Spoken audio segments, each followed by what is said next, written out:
I just wanted to get to the beginning of jihad so we get a sense of this. Now, it seems to me, if I've got my history correct, they start actually by going north to Palestine, and this is under Abu Bakr. Abu Bakr, and then he dies. The quote, the great jihad. Right, so exactly. The sort of conquering of Palestine. That's right. That starts, but it doesn't go very far. It's really conquered under the second caliph, Umar bin al-Khattab. Okay. And that conquest is pretty much complete in the initial phase by 638. And it's a very, very, see, this is so again, when you rely upon the Muslim sources, it's a glorious, I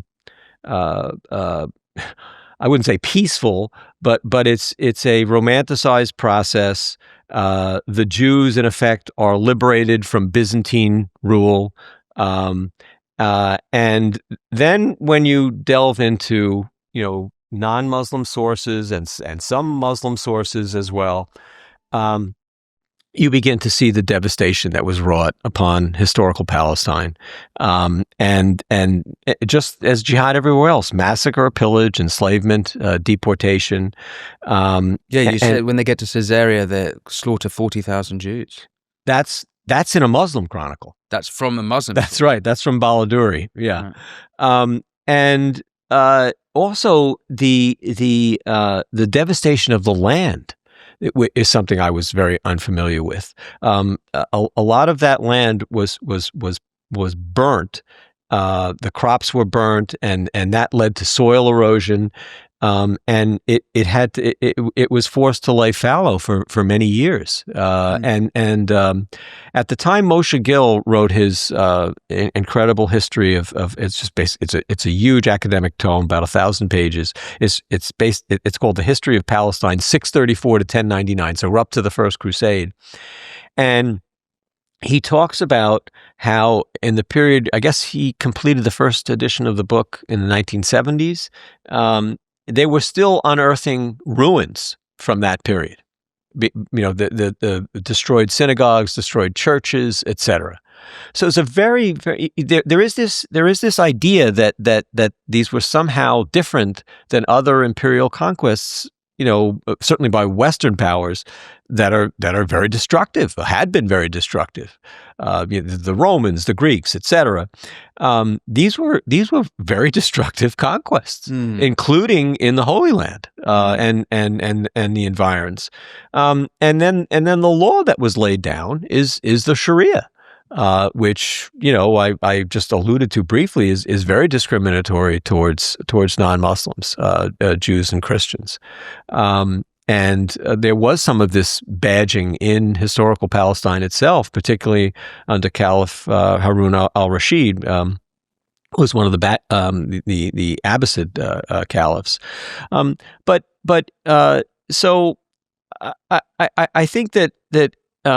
We have to recover this history, and we have to be honest about it. Yeah. And I think that's that was part of why I began to do this research, and also it unfortunately you haven't seen in Islam a desacralization, an effort to remove the religiosity of an institution like jihad, so that it's still considered a very honorable and righteous exercise to engage in, and part of the reason that it's, I believe that it's still lionized this way is because there's been an effort by Muslims and Western so-called scholarship on Islam in the modern era to sanitize just how brutal these campaigns were. Yeah. So as I covered with Raymond, within 100 years of Muhammad, 3/4 of what Christendom was went from Christianity to Muslim. It's only Western Europe or Europe that remains. And it was tenuous, as Raymond points out, and as the history, it was tenuous for Western Europe. Yes. It had there not been certain defeats, that Europe could very well have become Islamized. Quite, and Spain was, and certain other exactly. parts as well. But so you talk a lot about how the Jews were treated, but it's also worth keeping in mind that the Middle East at this point, it wasn't called the Middle East, but Was it Christian. was Christian. Oh, yeah. North They were Africa subject to the Egypt same... was Christian. Right. Syria was Christian. What is now Turkey, or I think it's important. It's important to point out. Even Palestine, right, was Christian. It was a Christian, and actually, the majority, according to Gill, the majority of the inhabitants at the time of the conquest were still Jews. Okay. But Jews, Samaritans, Christians. But your point is well taken, because Christian populations obviously bore the brunt of these initial jihad campaigns, the massacres, the enslavement, the deportations, the rapine. It's very, again, that history. It's not to hold grudges. It's just to understand. You've got to speak the truth. How the Copts are the native people of Egypt. Why are they a reduced minority? Why are other Christian communities essentially extinct across the Middle East? It didn't happen by accident. Did you get a sense through your study in that period, and we'll cover other periods in a moment, about just the level of bloodshed and the level of death, the death toll? Is it hard? It's pretty hard. But you have gone to the original sources. It's hard, because you see both exaggeration and downplaying. So it's very hard to. But when you look at the sources, when you look at the attrition of the Christian populations, it had to be massive. And I know, and then you get various waves. You get the Turkic tribes that convert to Islam, and really that's what precipitates the First Crusade. Is the destruction of Christianity in Anatolia, and the movement towards the Levant.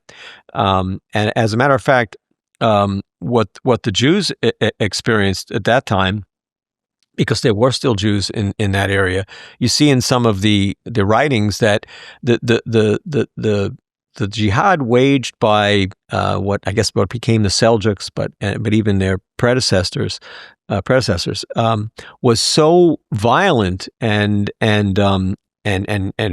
rapacious, and there was burning and devastation. They thought it was the end of times. And I was not aware of this literature until I researched the first book. So yeah, there's no question that these were very, very devastating conquests with upheaval, and that's in the Middle East and on to Europe and into Asia Minor. Thanks for watching this clip from the Winston Marshall Show. You can click here to watch the full episode, and for more clips like this one, don't forget to subscribe. And as always, be well.